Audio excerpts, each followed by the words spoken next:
Good morning. Today we are going to discuss a very important topic and interesting topic, that is acute shortness of breath, जिसको medical term में हम लोग बोलते हैं dyspnoea बोलते हैं, और आम पब्लिक में बोलते हैं सांस फूलना। किसी को सांस लेने में बहुत ज़्यादा तकलीफ होती है, बहुत तेज़ी से सांस ले रहा है या तो शैलो ब्रीदिंग कर रहा है, और पेशेंट जो होता है वो बहुत तेज़ी से सांस लेता है, उसका ऑक्सीजन हंगर होती है कि ऑक्सीजन की उसके शरीर में कमी हो जाती है। तो इस तरह का पेशेंट को फील ये महसूस होता है सांस फूलने में कि वो अबाउट टू डाई, वो अब नहीं बच पाएगा, उसका लगता है कि जान चली जाएगी। तो आज उसी पे अवेयरनेस के लिए एक छोटा सा वीडियो बना रहा हूँ। तो we will discuss about the कि how this situations come in any persons.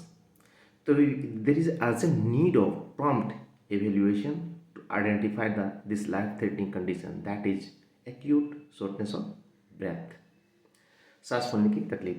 हम लोग समझेंगे कि इसका कॉज क्या है, इसका इटियोलॉजी क्या है। तो हम लोग इस तरह से कह सकते हैं कि ये लंग पैथोलॉजी के कारण भी हो सकता है, हार्ट का पैथोलॉजी के कारण हो सकता है, न्यूरोलॉजिकल पैथोलॉजी के कारण हो सकता है, साइकेट्रिक इशू के कारण हो सकता है, किसी को रीनल इशू है उसके कारण हो सकता है, and sometime the anaphylaxis reactions भी होता है, वो भी कॉज करता है acute shortness of breath, dyspnoea. अब हम लोग अगर बात करते हैं लंग पैथोलॉजी की, तो किसी पेशेंट को अगर एक्यूट एक्सरवेशन ऑफ ब्रोंकियल अस्थमा का पेशेंट है, तो उस केस में एक्यूट शॉर्टनेस ऑफ ब्रेथ हो सकता है। किसी को सीओपीडी हो, क्रोनिक ऑब्स्ट्रक्टिव पल्मोनरी डिजीज हो, प्लूरल फ्यूजन हो गया हो, लंग में पानी भर गया होगा पैराइटल प्लूरा विजल प्लूरा के बीच में, तो उस केस में भी एक्यूट शॉर्टनेस ऑफ ब्रेथ हो सकता है।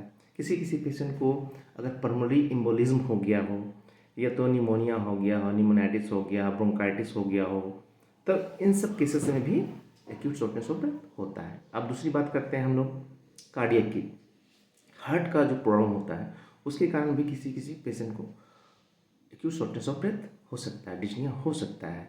किसी पेशेंट का हार्ट फेलियर में है, हार्ट अच्छी तरह से काम नहीं कर रहा है, पंप नहीं कर रहा है, तो उस केस में भी पेशेंट को एक्यूट शॉर्टनेस ऑफ ब्रेथ हो सकता है।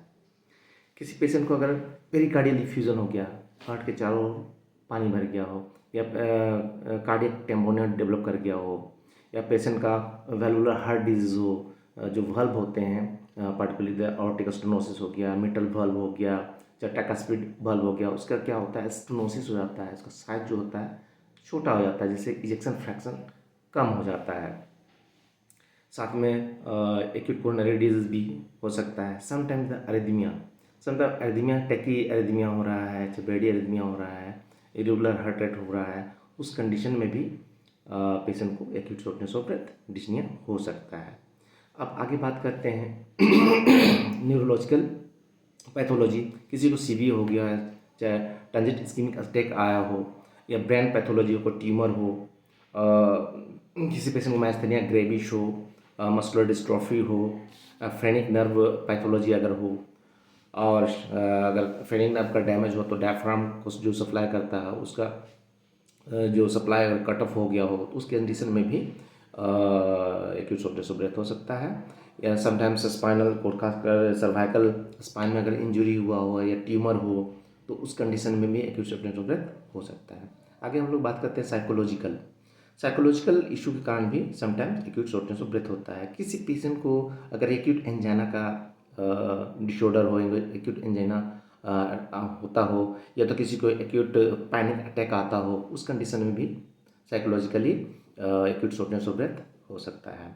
अगर बात करते हैं रीनल किडनी पैथोलॉजी की बात करते हैं, किसी पेशेंट का सीकेडी का पेशेंट है, क्रोनिक किडनी डिजीज है, चाहे रीनल फेलियर में पेशेंट चला गया है, तो उस कंडीशन में भी हो सकता है। एक्यूट या क्रोनिक केसेस में क्या होती हैं, किडनी शट डाउन हो जाती है, जिसके कारण यूरिन आउटपुट कम हो जाता है, that lead to the fluid overload. शरीर में फ्लूइड जो ओवरलोड हो जाने के कारण क्या होता है, लंग कंजेशन होता है, जिसके कारण प्रॉपर ऑक्सीजन का वेंटिलेशन नहीं हो पाता है ऑक्सीजन, तो पेशेंट को डिस्निया डेवलप करता है। किसी को पल्मोनरी हाइपरटेंशन डेवलप कर जाता है, कंजेस्टिव हार्ट फेलियर हो सकता है कि फ्लूइड ओवरलोड होने के कारण हार्ट पे ज़्यादा ये पड़ रहा है तो कंजस्टिव हार्ट फेलियर भी हो सकता है। समटाइम्स एनीमिया भी कॉज करता है एक्यूट शॉर्टनेस ऑफ ब्रेथ के लिए। किसी को बहुत हीमोग्लोबिन बहुत लो चला गया हो या तो सडन लॉस हुआ हो ब्लड का, उस कंडीशन में भी एक्यूट शॉर्टनेस ऑफ ब्रेथ होता है। अब बात करते हैं हम लोग एनाफाइलेक्टिक की।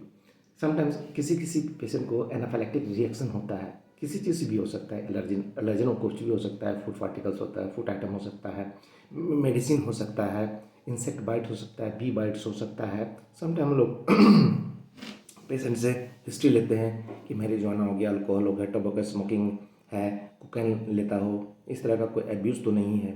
अकॉर्डिंगली फिर हम लोग उसका एवेल्यूएशन करते हैं।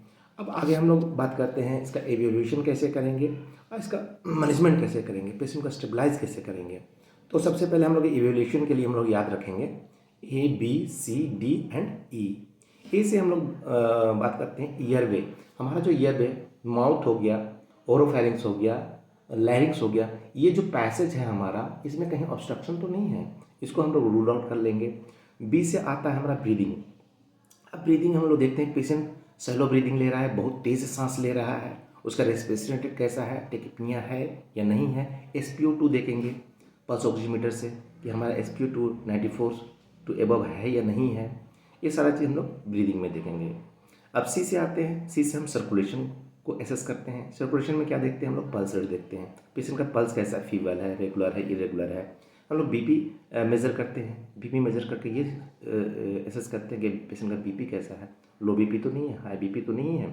परफ्यूजन भी हम लोग एसेस करते हैं पेशेंट का, कहीं साइनोसिस तो डेवलप नहीं कर रहा है, परफ्यूजन उसका कैसा है पेशेंट का। अब डी की बात करते हैं। D for disabilities.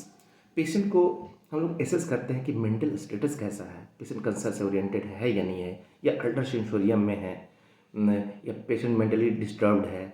ये हम लोग डिसेबिलिटी में एसेस करते हैं। और इसे हम लोग बात करते हैं एक्सपोजर।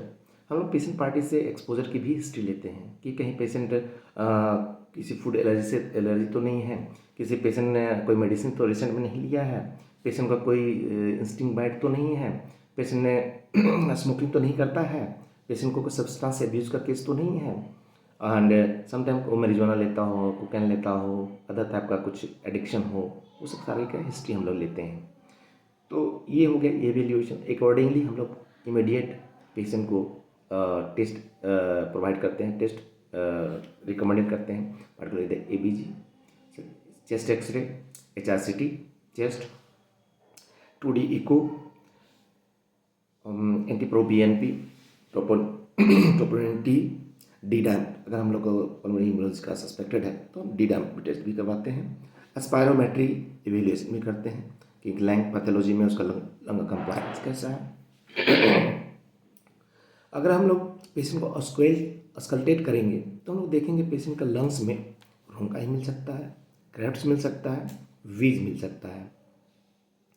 एंड अकॉर्डिंगली जो टेस्ट हम लोग ने करवाया उसके बेसिस पे पेशेंट का हम लोग मैनेजमेंट करते हैं। पर्टिकुलरली जो एक्यूट शॉर्टनेस ऑफ ब्रेथ के पेशेंट आते हैं, सांस फूलने की तकलीफ लेकर के जाते हैं, इमीडिएट हम लोग ऑक्सीजन प्रोवाइड करते हैं, साथ में नेबुलाइज करते हैं ब्रोंकोडायलेटर से, डोलिन बुडोकोड से, साथ में समटाइम्स नेबुलाइज करते हैं हम लोग कॉर्टिकोस्टेरॉइड से भी, और समटाइम्स सिस्टेमिक कॉर्टिकोस्टेरॉइड भी हम लोग देते हैं पेशेंट को। और पेशेंट का अगर कंजेशन मिल रहा है लंग में, कैट्स मिल रहा है, और तो उस केस में हम लोग डायरेटिक्स भी देते हैं, खास करके किडनी फेलियर के पेशेंट में जिसका किडनी शट डाउन हो गया है। समटाइम्स तो पेशेंट जो CKD के पेशेंट होते हैं, फ्लूइड ओवरलोड हो गया तो उस केस में डायलिसिस की भी ज़रूरत पड़ती है।